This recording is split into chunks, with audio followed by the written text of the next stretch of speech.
Hey everybody, welcome back to the couch. My name is Melissa and this is Couch Mom Club. Today I'm going to give you 4 things that you can do to prepare for a C-section. So let's get right into it. All right guys, so C-sections are something that you can prepare for them, but you can only do very little to feel prepared because a lot of what happens is usually based on what happens during the day. Of course, if it's not a scheduled C-section and you go in to have a natural delivery, but then things progress in such a way where you have to have a C-section, you really have no control. And also, hospital practices might be different depending on what hospital you go to. Sometimes they have different policies and procedures. The C-section itself is usually the same across the board, but your medical team will determine how things go and how your labor and your C-section and all of that will take place. Most of it is out of your control, but the 4 things that I'm going to mention today are things that you can control and you can really help so that you can go into the procedure feeling a little bit more calm, a little bit more relaxed, and a little bit more under control. So your first thing you're going to do to prepare for your C-section ahead of time is shave. A lot of people don't realize that because it's a surgery, they do have to remove all the hair from the area before they make an incision. So if you don't do this ahead of time at home, they're gonna do it for you at the hospital. And they might not be as gentle as you'd like them to be. So make sure that you shave on your own. So what happens during the C-section is that they're gonna cut open a part of your abdomen, and usually that's where hair is. And you wanna remove the hair so that you don't have any difficulty healing and that you can eliminate the chances of infection. When there's hair in the incision area, bacteria can get stuck to the hair. It can just get really messy and cause you to have so many issues when you're trying to heal up and recover from your C-section. So make sure that if you are not already fully shaven, do it before you get to the hospital. The next thing that you can do to prepare for a C-section is to pamper yourself. This kind of goes with shaving because you might want to just get all the hair. Shave your legs, shave under your arms, like shave everywhere. But also make sure that you pamper yourself and do something for you that is going to just cause you to feel relaxed, cause you to feel, cared for, and just put you in a place and a mind frame where you are going into this surgery feeling positive, feeling beautiful, feeling refreshed. Something that I like to do for myself is get my nails done and my feet done. And I was able to do that today. And I'm so excited that I did that because I'm just ready now. I feel like, okay, that was the last thing on my list that I wanted to kind of do for myself. I brought myself into my appointment. I sat there alone and I just relaxed and I started to think about everything that was going to be taking place. And I just kind of got myself in a happy place, and I was really, really chill. It was a great environment. The nail technician was amazing. The massage, okay? The massage was totally worth it, and I would do it again and again and again.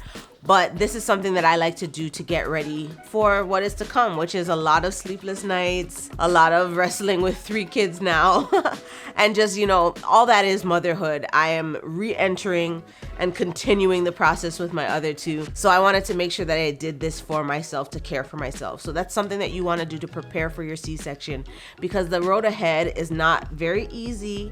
It's very doable, and you are strong and you can do it. But you want to make sure that you do something for yourself to love on yourself and treat yourself good right before your C-section. The third thing that you can do to prepare for your C-section is to make sure that you eat a great meal beforehand. Now, you are gonna get instructions on when to stop eating before your scheduled C-section. If you don't have a scheduled C-section and you're eating before, your medical team will know what to do. But usually they'll tell you to stop eating at 12 midnight the night before your C-section. The reason why they do this is not to deny you of your food or to ensure that you're really, really hungry. And it's not even so much about you having an empty stomach. But the reason is because when you do have a C-section, you'll likely be given either the anesthesia or the epidural, and both of those things can cause you to feel nauseous. Now, not everybody feels nauseous when receiving those 2 medications, but it is possible. And what your medical team wants to avoid is you potentially throwing up because you're nauseous and then aspirating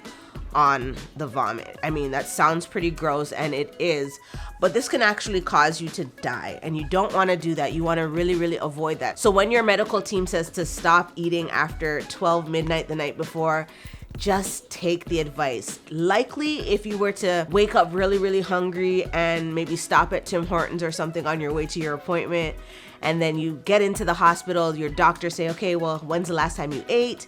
And you're like, oh, I stopped for a bagel and, cream cheese on my way here. They'll likely push your C-section back a little bit so that you can clear that food and it won't be an issue for you should you, become nauseous from the medication and then choke. So what they are telling you is not to be cruel. It is for your own protection and your safety. So what you can do ahead of time, before midnight or whatever the time is that they tell you to stop eating, prepare something really, really good. Like, think of it as your last meal almost. You want to eat that and you want to feel good. You want to just fill your belly on that beforehand so that you can really enjoy that meal and then go into your C-section feeling like you did the right thing. You know what I mean? Like, if you love, for example, steak, have a steak well before midnight and go to bed so that you're not up late getting hungry like sometimes I am.